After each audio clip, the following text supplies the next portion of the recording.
Back in the day, people didn't worry about locking their doors before they went to bed at night. But we do now because we know the world's not as safe as it used to be. Are you thinking the same way about your data and your security that way? Let's talk about that. Welcome to another issue of The Good, Bad, and Ugly of Business. I am your host, Catryn Becker. And in this show, we talk to all sorts of interesting people because there's so much out there that we can learn and grow from. Because while a smart person learns from their mistakes, a genius learns from the mistakes of others. So let's talk to these successful geniuses and figure out what they've learned so that we can either avoid the mistakes completely or we can learn to fail faster. Today's episode is going to be super interesting because it's about cybersecurity. And while a lot of people think like, oh, I don't understand it, we are going to break this down for you so that it's super easy to understand, just like you know that you need to have a deadbolt on your home lock or that you wouldn't put your money in a bank without security. So we're going to talk all things security. And with me today, we have the founder and CEO of Innovative Technologies. His name is Paul Tracey, and he is an expert in all things IT and cybersecurity. Paul, welcome to the show. Thank you so much for having me. Excited to be here. I'm excited to be here too, because I think this is such a relevant topic. A couple of episodes ago, I think it was episode 92, I had Regina Spencer on the show, and she is in healthcare and was talking about the data breach that happened with the healthcare system and how it super duper affected her and her company. And she thought she was safe. And so I'm really glad to have you here to have your viewpoint of what kind of clients you work with, how you work with them. How do we think we're safe? Are we actually safe? And what we can do about it. So tell us a little bit about Innovative Technologies before we get into all the juicy good bits. So we've been in business for a little bit over a decade, and really the reason why I started the business is because I was in enterprise IT, helping large companies with a lot of resources to dedicate towards security that were, let's just say, mismanaging those resources. And it's funny that you mentioned the healthcare breach because those jobs were in healthcare and specifically for those reasons, right? It's they had the resources, didn't allocate them properly, and then bad things happen. And then so my thought was, well, what's happening to small and medium-sized businesses that don't necessarily have these internal teams, the resources to dedicate towards cybersecurity. And so I went out and started asking, and that's what happens when you ask stuff, you get answers. And the answer was, we're not. Wow. Right. And then so pre-pandemic through the pandemic up until now, we've seen a drastic increase in these cyber events and systems being shut down and data and cash stolen. And when we watch the news, right, it's Colonial Pipeline, it's Target, and we think it's these big companies. But it's not. Small businesses are the number one target because hackers may be criminals, but they're not stupid. And they discovered the same thing that I discovered. Rarely are stupid. So they discovered the same thing that we discovered, which is small businesses don't have protection. And so it's much easier to get in. They might get less money, but they're going to get more incidents, right? It's almost the Walmart approach. Right. To those things is quantity. We'll get less money, but we're going to get it a lot of times over and over again. And so that's what we're really there for. I didn't realize when I started a business in cybersecurity and IT managed services that I was signing up for a job in education. But quickly found out that was the case, right? And so that's why I love to do podcasts like this and help people understand what their actual risk is. Well, and it's one of those things like, you buy, I don't know, McAfee or whatever it is off the shelf, Norton, and you think you're completely safe. So I think that's one piece of it is you're like, well, I bought this thing, so I'm obvious that must be enough. The second thing is probably like, well, who would target me? How would they even know me? I'm so small. And then I think the third thing working against it is due to, pop culture, media, film, we have this image that a hacker is this kid in a hoodie in the dark, furiously tapping on their keyboard. And from kind of our pre-conversation, these hackers are their businesses within themselves. They're very sophisticated and organized. it is not always these like lone wolf kind of attacks. Tell us a little bit more about the reality of the hackers and what that looks like. Yeah, and so I think that's, in terms of educating small and medium-sized businesses to the threat, that's part of the issue is the media does a very, very bad job of portraying who's actually committing these crimes, right? Um, Turns out it's not a kid usually in his basement with a hoodie. It's a large, well-backed, cash flush corporate entity. Uh, these groups structure themselves the same as you or I would when we start a C Corp and we get a board of directors and we have all the layers and departments. It's exactly the same structure um, that they're working with. And it's very compartmentalized as well, Mm. right? So they have different departments that don't necessarily interact with each other to the point where if one of these entities attacks you and they successfully get in, they have customer service lines that you can call to help get the Bitcoin to pay them if you don't know how to do so. Wow. Right. And so it's not a kid, Wow. it's not a kid in his basement that has a staff in a call center to help you get the Bitcoin to pay the hackers, right? Jeez, yeah, that's that's such a mental image. Like I also think of like a ransom note with like all the different letters cut out and pasted, that we see and being like, for help, call. And I actually mean, the person there to help you pay your ransom. it makes great cinema, right? And that image is really good. It's a scary image of a guy and he's on his computer and doing his thing. They're not going to show you that, these are businesses, people in cubicles with suits and ties.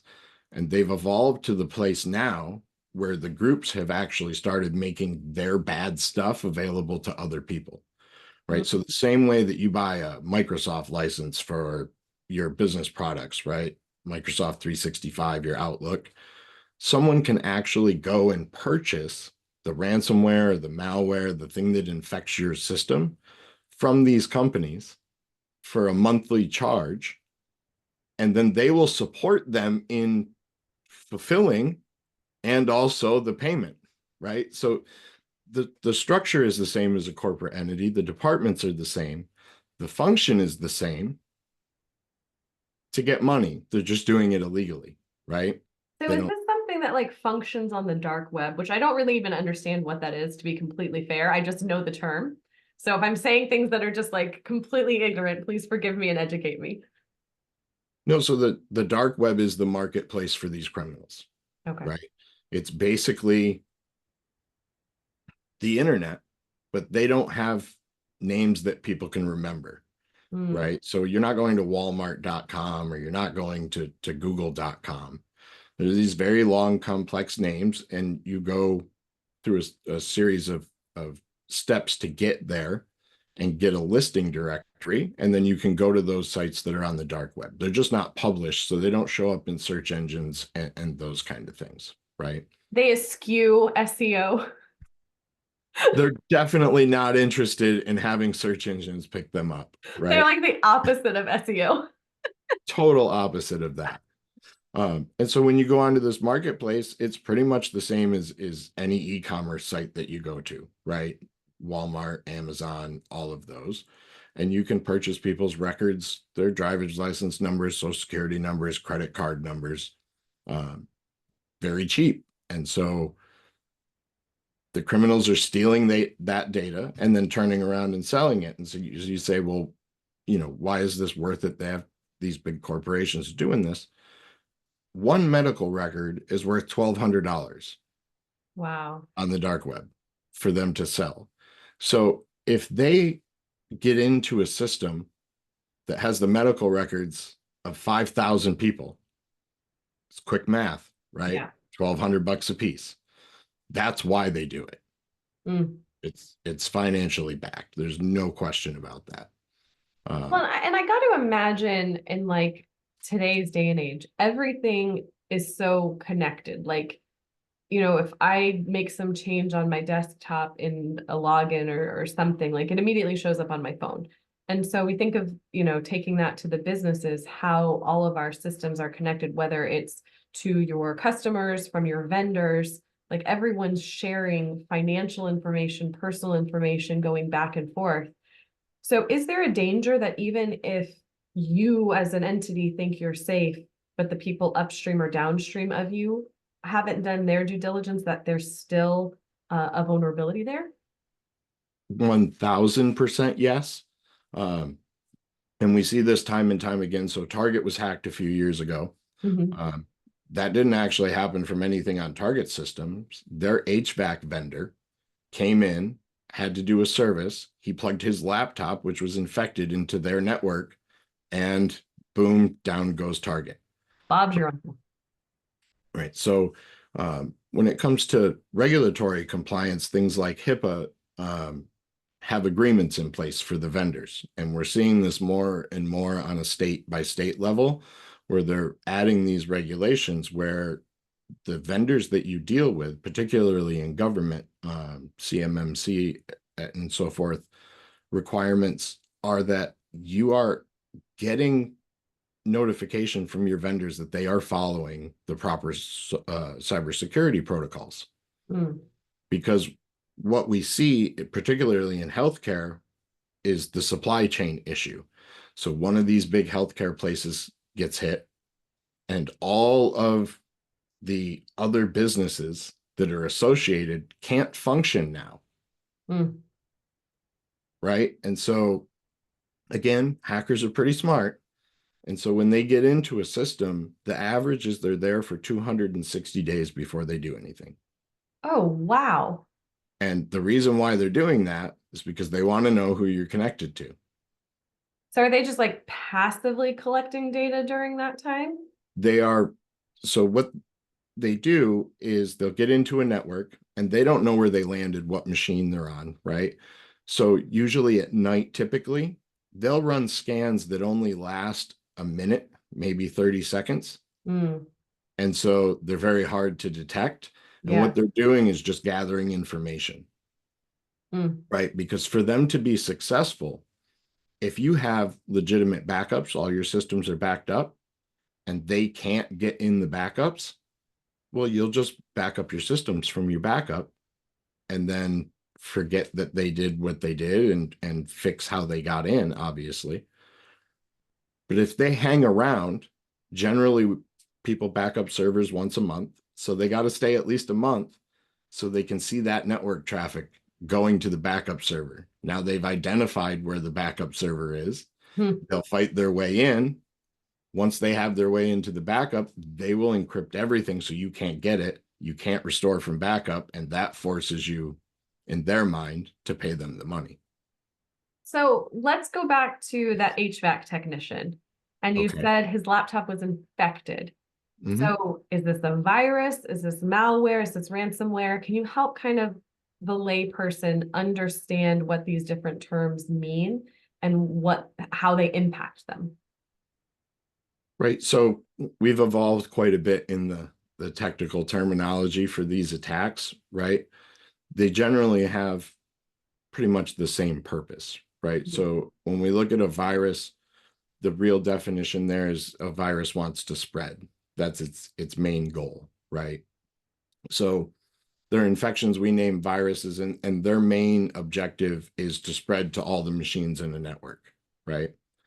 When we discuss things that are considered malware, they may not be encrypting drives and doing those things, but they're doing other malicious things on the network beyond just spreading themselves, right? So maybe they're trying to break passwords, or they're trying to break into your routers or your Wi-Fi, or potentially your Internet of Things devices, cameras and so forth, that are usually pretty easy to get into. Mm. Unfortunately, that's the case. Um, and then when we talk about ransomware, we're talking about an infection that encrypts your files so that you cannot access any of them. And then that's generally followed by a message from the attacker that says you will pay us X amount of dollars, or you won't get your data back. Hmm.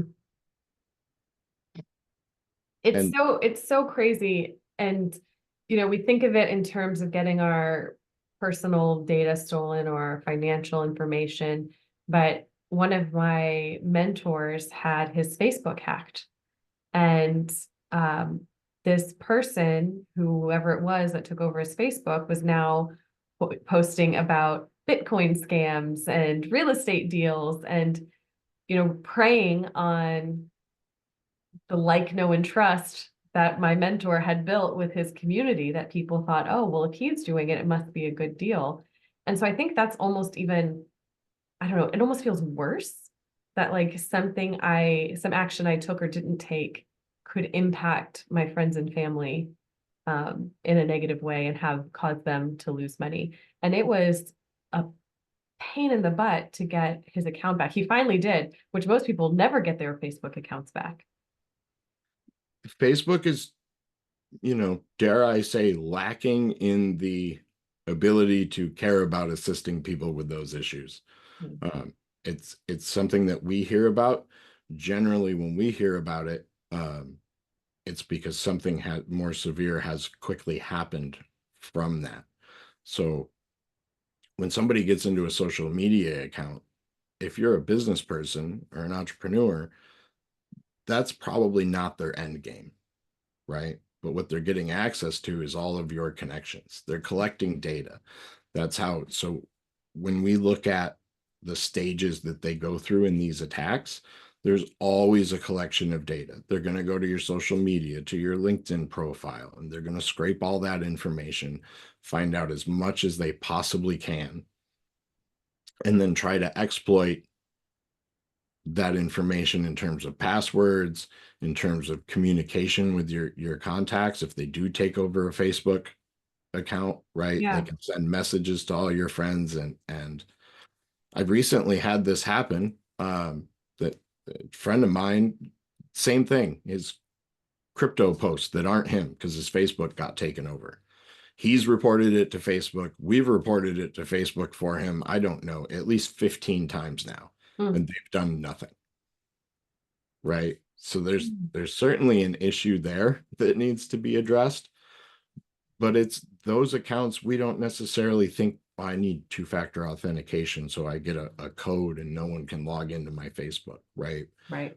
We think about that more in terms of financial accounts.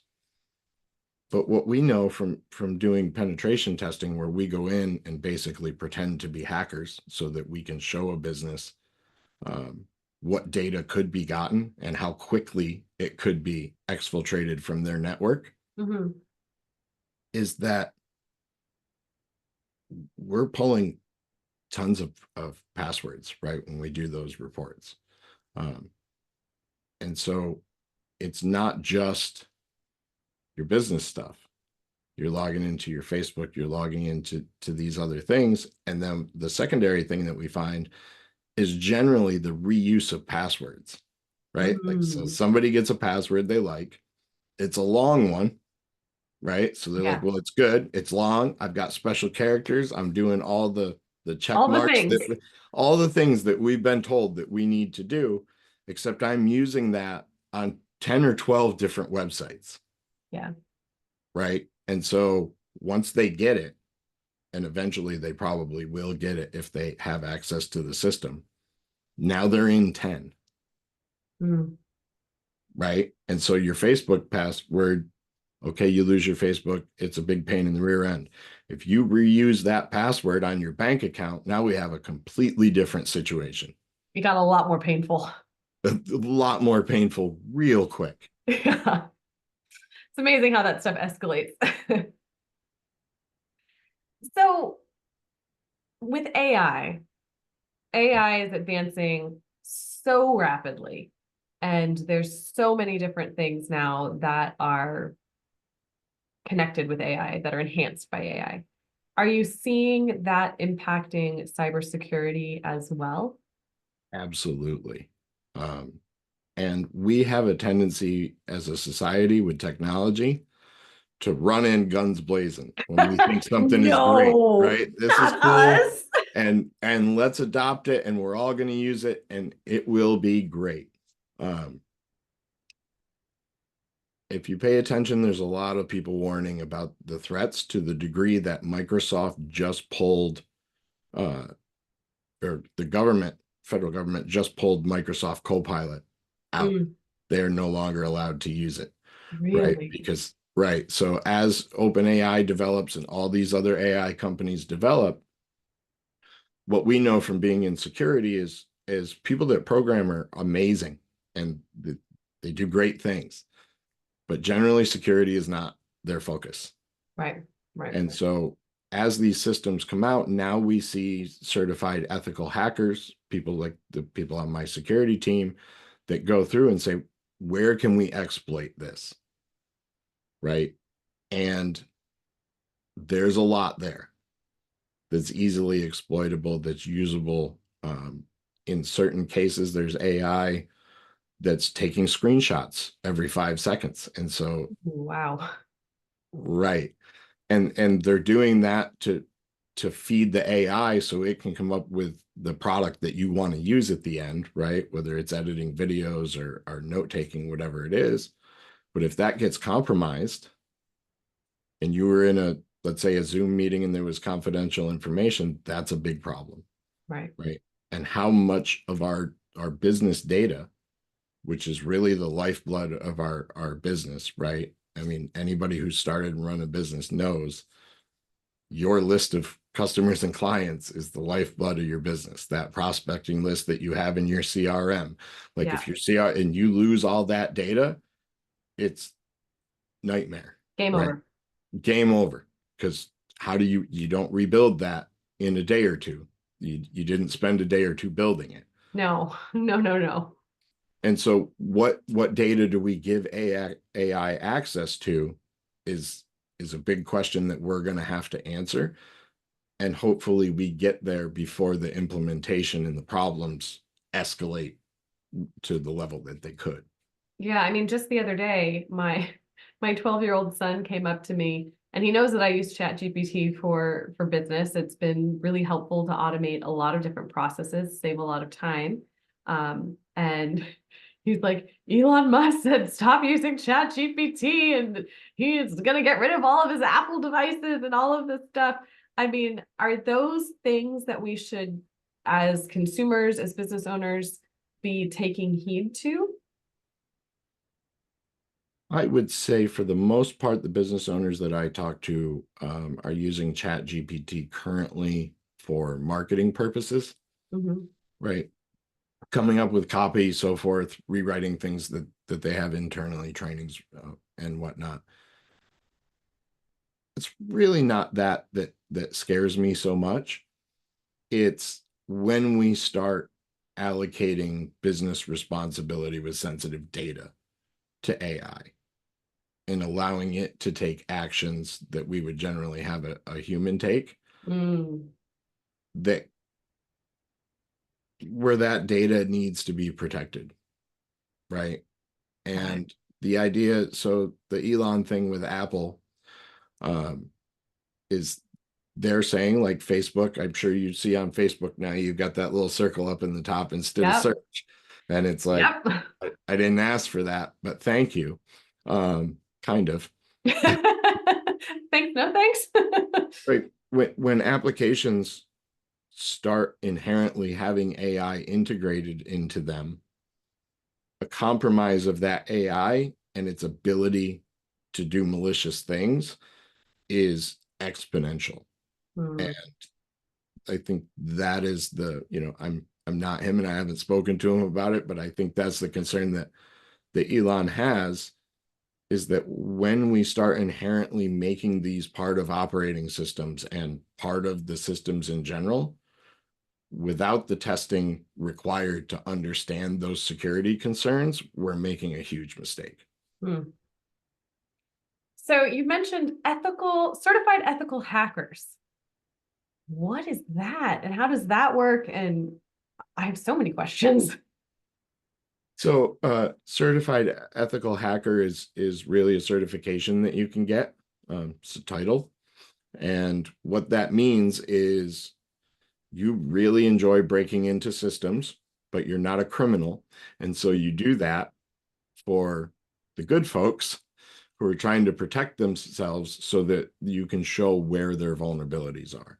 And so on our security team, we have several folks with that title, and their specific job is when we go into a new business or someone's had an event is what can you break?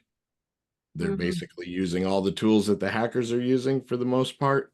Um, and so they get to fulfill that scratch in the brain, you will, as I like to call it, because I'm a little bit that way myself, right? Yeah. Um, there is some pride and some enjoyment when you find a vulnerability in a system and you're like, "Ha, I got in." So Gotcha. I certainly can understand that. But those folks are vital in that without them, we're not even close to keeping up with the criminal element of it, Sure. right? We need to have those teams. We call them white hat hackers, basically. Difference between white and black hat is Yeah. good and bad, really. Um, They wear white hoodies. they wear white hoodies if you want to go back to that wonderful analogy, right? Um, but it's a part that's absolutely required. And the way to look at that is, well, what kind of service would that be, right? And so folks that are finally understanding that they need cyber insurance are finding out that these type of tests on their network are required for their insurance to pay out. Mm. Right. So when you sign an insurance policy, I'm sure we read every line, all of us, right? And we Yeah, I've understand all the never terms. signed anything without reading it. And the agent was amazing and they explained every last detail, right? But at the end of the day, when you buy cyber insurance, there are a bunch of things that you're stipulating to that you're doing to secure your data. In the event that something happens, when the insurance company sends a forensic team, if you're not doing those things or you have not had this testing done as required, they don't pay your policy. Wow. And so that's obviously a huge problem because recovering from these events can be tremendously expensive depending on the severity of the event, right? Sure. Um, and so usually it's annually depending on the insurance policy, but having what we call a penetration test done or risk analysis is having those certified ethical hackers go into the system, not with permission, not with passwords. Can you get in? And when you get in, what can you get? And what that's able to do is give the company a real risk assessment right now. If this happened right this moment, and when we run that test, it's usually under 10 minutes, Wow. right? That the actual function happens. It takes us a few days, obviously, to analyze the data, but the actual hacking happens in under 15 minutes, That's right? so wild. It's probably the worst part about being in this business, right? Is that people don't see the bad and the ugly coming Mm. because we have this false sense of security. It's not going to happen to me, uh, or even thinking I've invested in malware, right? I have Norton on my machines or McAfee or whatever antivirus that you happen to have. Um, but then when you come in and you can't access any of the computers and you can't get in your bank accounts and you literally have no plan for what to do, it's soul crushing. There's no other way around it. And unfortunately, in this business, I have to meet with people who are in that position Mm. on a regular basis.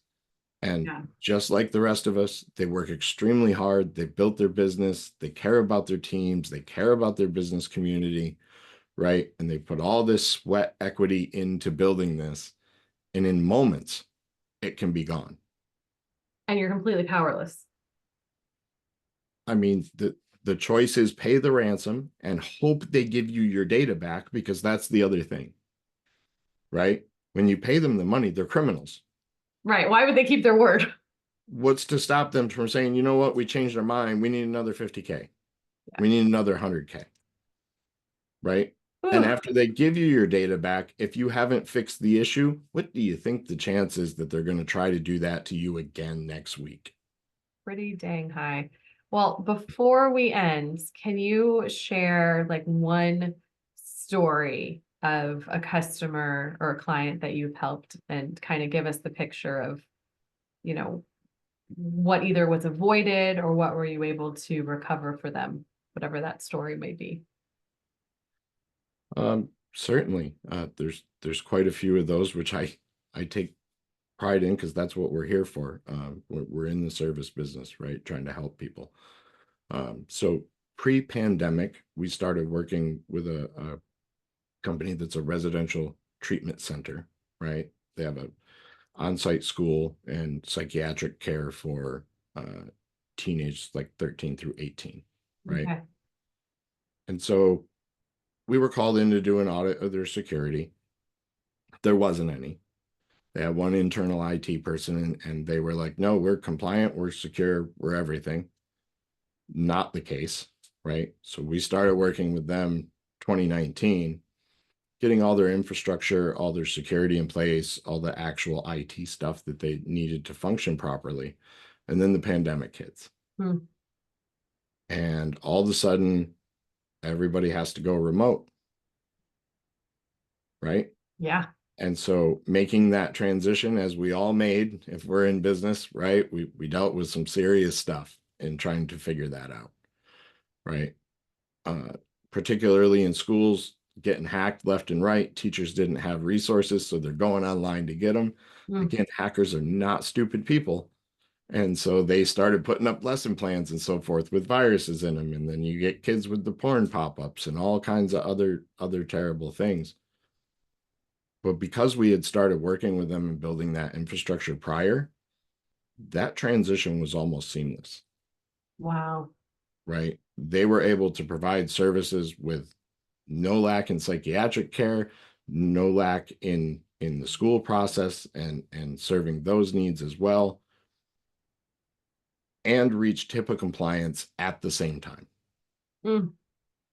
That's really great because not that there's, one healthcare better than others, but, of course, as a mom of two kids, like being able to make sure those kids got what they needed during such a difficult time that we all know was very hard on children is really quite a heartwarming story and testimonial. So thank you very much for sharing that. So you are located in New York. Can you work with people all over? Absolutely. So we have clients across the US, a few on the West Coast, which we're happy to adjust our time schedule for. There's always that East Coast, West Coast difference, but yes, we can certainly help anyone in the US. What is kind of the person listening to say like, hey, I'm the one who needs to reach out to Paul? Kind of what are some of the characteristics of your ideal clients? So we deal with small and medium sized businesses for any managed IT support at all. Where we really specialize is in cybersecurity and regulatory compliance. So that kind of leads us into the healthcare field and government as well. But we certainly do not exclude any business that needs help protecting themselves. That's exactly what we're here for. And how can they get a hold of you? What's the best way for them to reach out? So there's the business website, upstatetechsupport.com. There's LinkedIn, which I am always on LinkedIn. It's really me. It's not an automated thing. Like if you send me a DM, that goes to me. It's not AI. Just to be clear on that. That's a fair clarification. And on there's booking links. So try to be everywhere that I can and make our services available. So I would say those are probably the two best places to look us up. Awesome, Paul. Well, thank you so much for being a guest and helping to break down, kind of the cybersecurity landscape as it exists today and kind of where are some of the vulnerabilities and places for people and business owners to be aware of. So thank you so much. You're very welcome, and thank you for bringing it to your audience, right? you do a great service by bringing people the bad and the ugly. They don't always want to hear what those things are, but as business owners, what we don't know is a big problem, right? Absolutely. And dealing with the bad, I always want to be told the bad. It's the first thing on my list I want to correct, right? So appreciate that Well, you're doing that. particularly in your business, that makes so much sense. Like, let's go straight for that first. Well, to the listeners, thank you so much for being here. I know you gleaned some valuable information, as have I. Kind of opens my eyes a little bit. And I know I was thinking in the back of my head, like, oh my gosh, am I secure enough? Like, do I need to get checked out? So if you've had those thoughts, please reach out to Paul. You've seen what a great human being he is, and you know that he's going to take really good care of you. Make sure to like this episode, share it with someone else who can find value in it, and subscribe so that you don't miss any future episodes. Until next time, take care.